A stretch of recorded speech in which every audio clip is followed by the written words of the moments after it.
the first thing we're going to do is separate our paper from the sea and the sky. So you're just going to make a line. It can be straight or wavy. Everything under the line will be the water, and everything over the line is going to be the sky. If you want a sun, you can add a sun, just a half of a circle or a curved line. And after that, we're going to be painting the rest of this project. So you'll get a set of paints. They'll be tempera cake paints. And one half of your paint palette, yellow, orange, red, and pink, those are your sky colors. They're going to be warm colors. Warm colors remind you of the sun or sunset or fire. And then cool colors remind you of water or shadows. And so these are going to be the paints that we're going to use in our water mostly.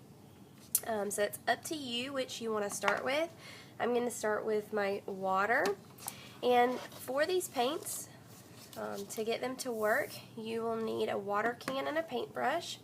And you'll just dip your paintbrush in your water can and start to swirl it around the paint. And remember, the paint is this ring shape.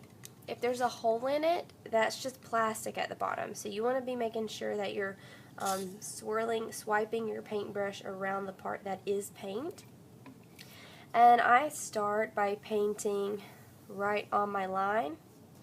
And then what we learned about Monet is that he painted outside and he painted using quick brush strokes.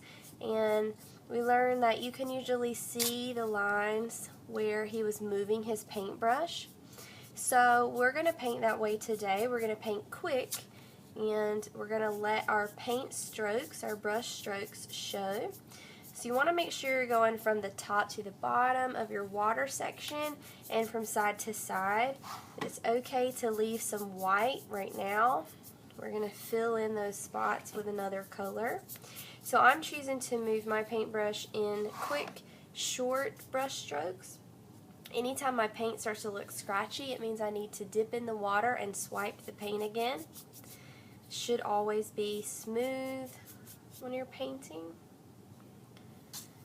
I'm just going to keep moving my brush and filling up my space.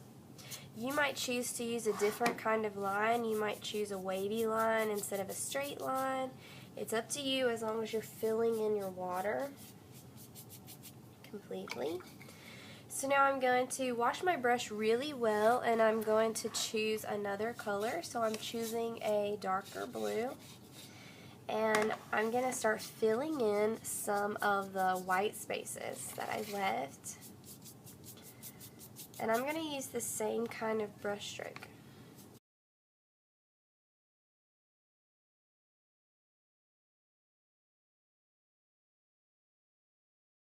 Now, it's very important when you're changing from your cool colors to your warm colors that you really wash your brush good.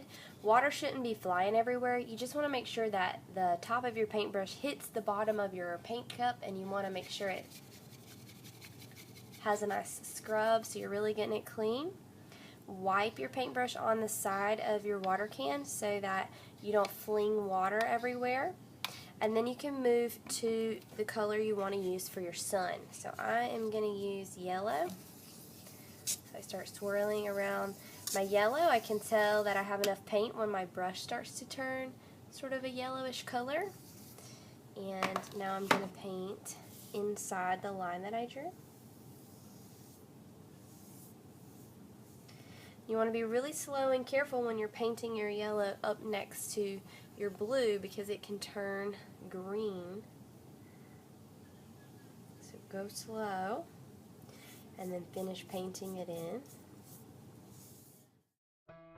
And now for my sky, I'm going to use the same technique. So I want it to kind of look like sunset clouds.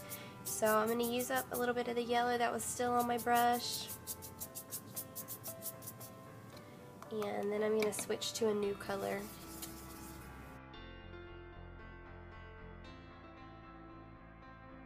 The last thing I'm going to do is I'm going to take some of my pink and orange and I'm going to put just a little bit of the pink and orange in my water right in front of the sun, so that it looks like there's a little bit of reflection of light on the water. Sometimes when the sun's going down next to water, you can see a little bit of the sunlight on there, so just a little. And my name's on the back, so I'll carry it over to the drying rack, and it is finished.